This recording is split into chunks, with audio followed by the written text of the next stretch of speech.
Hello everybody and welcome to Nathan on Shuffle and to my latest episode of New Music Weekly, the show where I give you guys the prog news for the week. I introduce you guys to some new prog singles that have come out and give you updates on the channel and what's happening here on Nathan on Shuffle. So it's September 27th, 2024, and I'm going to get into some quick bites of news. This is basically covering the last 2 weeks because I didn't do a show last week. I just didn't feel like there was enough information to pull together, and there was a lot going on last weekend that made me not able to do all the shows that I was expecting. Me and my wife got a little sick over the course of that week. I was in a car accident, unfortunately, with my dad. Everyone's fine, everything's good now, but on our way to our Beatles concert, the Fab Four, just got in an accident and weren't able to make our way to the concert. Car totaled and just was kind of a situation we had to deal with in the time, and then got sick, and a crazy couple of weeks for me here, but everything's settling down, I think, at this moment. So should be good to get some shows out there and hopefully let you guys know about the biggest news that's coming out in Prog. So first of all, I want to mention a big release that came out today, in fact. This is Weather Systems and the album Ocean Without a Shore. This is from members of Anathema. Of course, Anathema is no more as a band. They called it quits, but this is kind of coming up from the ashes of that group, and featuring, I think, some music that they may have been working on, or at least is in the style of that later era Anathema that a lot of people love. More of that kind of atmospheric prog and, really beautiful soundscapes and things like that. Definitely worth checking out if you're a fan of Anathema. I think this is the next best thing, so should be a good one to check out. As for some news items, like I said, this is a mixture of things that came out the previous week and also this last week. New Pineapple Thief EP was announced called Last to Run, that's coming out on November 8th. Interesting. Their previous album that came out earlier this year was called It Leads to This, which I thought was a really fantastic release. Kind of a shorter album, so it's interesting that maybe they saved some of their tracks for this EP to come out now. So it'll be interesting to see if these songs are kind of in the similar vein to what they did on It Leads to This. Just a really great group with some really great music to their name. And I believe they're doing some touring upcoming. They're doing a highly anticipated North American tour that kicks off on November 14th.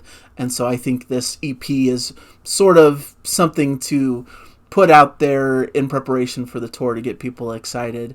I wanted to mention news about a band called the Mommyheads and their new album coming out called One-Eyed Band, coming out November 9th. Last year they had a concept album called Coney Island Kid that I really enjoyed. This is more of kind of a power pop outfit, but I think could cross over to a lot of love from progressive rock fans. Think bands like Jellyfish. That's probably your best reference point. That power pop Beatlesy style vibe, Queen, ELO, those touchstones and those bands from the 70s are definitely an influence.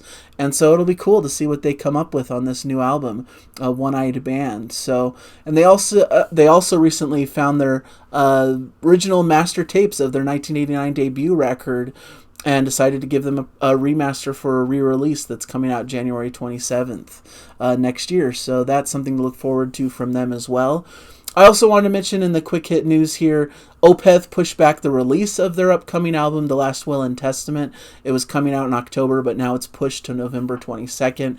Not totally sure all the details of why that is. I'm guessing has to do with concerns with pressing albums, doing the vinyl and CD release, and maybe there was some quality control issues with those. They want to make sure it's a really solid product that's going to come out all at once and that everyone will be happy. So I'm guessing it's probably mostly to do with the vinyl production and making sure that's all squared away and ready to go on release date. Also, I saw that UK proggers Solstice have created a brand new documentary called New Light, looking at their 40-plus year career, directed by Sean Blake, and it's going to be available with the Blu-ray/CD of their recently announced Return to Property release, a live album of them from the 2023 Property Festival. So that should be a cool release to look forward to. Solstice really impressed me with their most recent album, which I thought was really, really excellent. Just great classic symphonic prog with wonderful female vocals. So looking forward to that. And Kalle Wallner, who's the guitarist of RPWL and also has a project called Blind Ego, which is basically like his solo project. He announced some solo tour dates through England for May next year, and he's going to be releasing his album with Blind Ego called The Hunting Party, which is coming out November 22nd. So a cool album to look forward to and a cool little tour date. If you're interested in Kalle Wallner and RPWL and those artists, so should be a really good time. But now getting into our prog singles of the week, and like I said, there's some of these tracks have been out a little bit of time and are from the previous week, but I wanted to still put them into the show. The first is the von Hertzen brothers and their track Ascension Day. This is a Finnish prog rock trio who I've really loved. Loved their last album, Red Alert and the Blue Forest, just fantastic. And this is a fun video. They put out a YouTube video, like a lyric video, and they hold up signs of like the lyrics to the album, and it's really fun. Just a cool poppy song. It seems like this new album that this song is coming from is going to be more in a poppier vein, maybe shorter tracks, catchier tracks, whereas Red Alert and the Blue Forest were more expansive tracks, more proggy sounding. So it'll be interesting to see what they do in that sort of a setting. And that new album called In Murmuration will be coming out October 25th, so not too far away, about a month away, in fact, from release.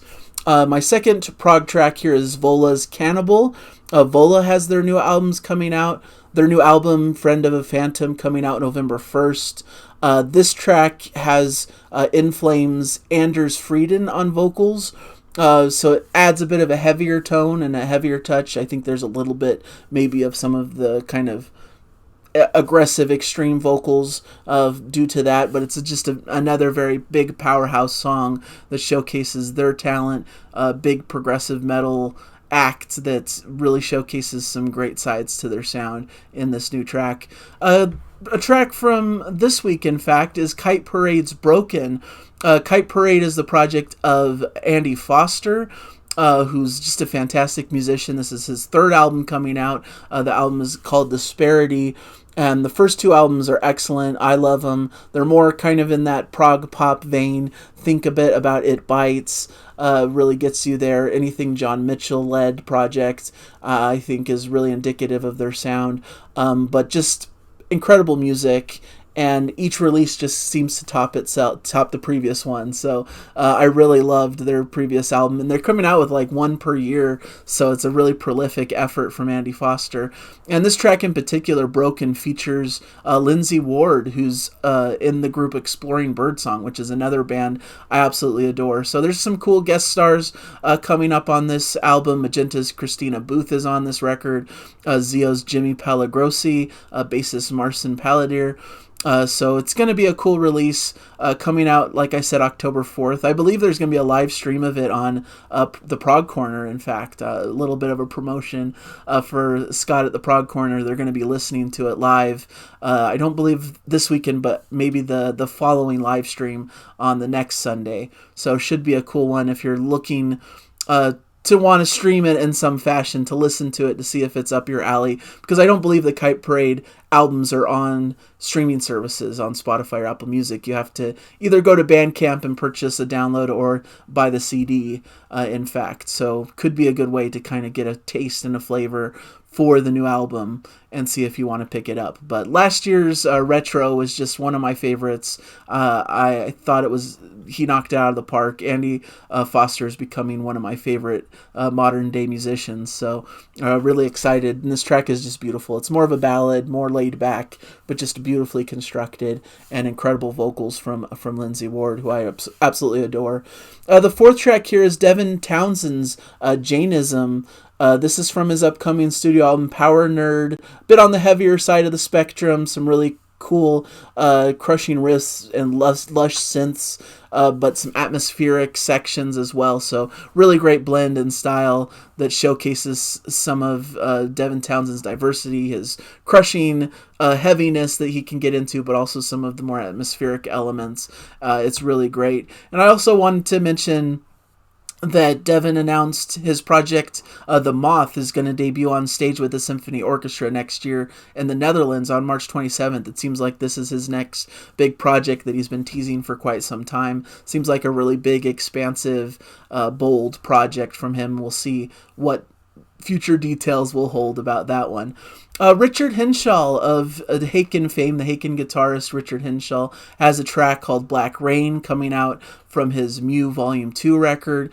He did Mew Volume 1 just not too long ago, an EP of some really great instrumental music. It seems like this, much in the same vein, you get a bit of that kind of jazzier, fluid feel with his prog metal style. Really fun stuff. Definitely worth checking out and giving a listen to. And then finally, I wanted to put a nod towards Pure Reason Revolution and their closing track, As We Disappear, from their album that just came out, Coming Up to Consciousness. This is a live in-studio performance from John Courtney, filmed at Circle Studios in Berlin. A stripped-down version of the track, but really beautiful nonetheless. One of my favorite albums of the year. I really love their sound, and they've just been growing on me each successive album. I just think they're fantastic. So those are the new music items that I have for you guys today. Hopefully you enjoyed them. Let me know in the comments any other tracks that you've been digging that I may have missed on my list. You guys bring so much attention to prog to me, so it really helps me to flesh out my show and bring more new music to you guys as well. So as for the channel this week, I actually thought it was a really solid, strong week. I did this interesting reaction flashback or throwback with Jana. We did Pink Floyd's Time, which is part of an earlier episode we filmed called Classic Albums 101 for Dark Side of the Moon, but recut in a different format, and it's been doing really well. So really happy to see that one take off. So I did a really cool review of Dilemma's latest album, The Purpose Paradox, just a really cool concept album in that heavy prog style, similar to bands like Frost and Neil Moore's band and Dream Theater. Some great vocals, some hard-hitting instrumental sections, bordering on progressive metal. Just a really cool release that I think a lot of fans of the similar styles as me will really enjoy.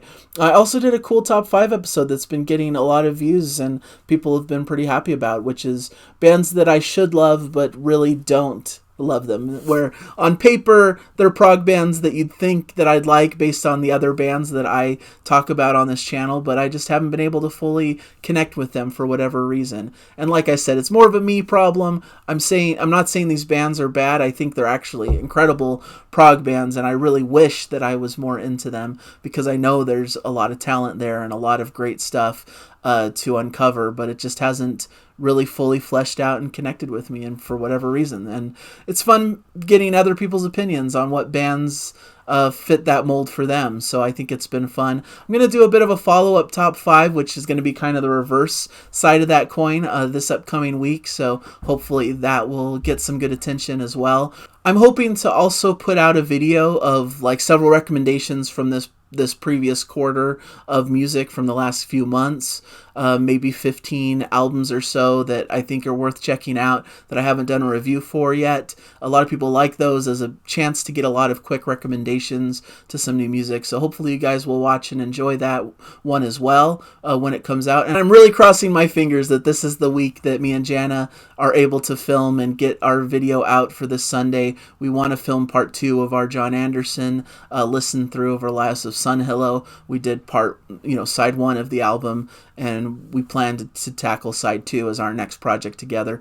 We plan to film this weekend, but we've planned to film the last few weekends, and a lot of craziness has happened that has postponed our filming, but it should work out. I don't anticipate any big issues, so but that's what's going on the channel here. Hopefully you guys enjoyed this episode, get a little look into my personal life and what's going on here. And there's just so much great music coming out. I'm listening to a lot of promos of upcoming albums that I'm just super excited to talk about and do long-form reviews for. Hopefully you guys appreciate all the content, and I'm just having a lot of fun, and hopefully you guys are as well. So enjoy the music, everybody. We'll see you in a future episode, I hope. Bye, everybody.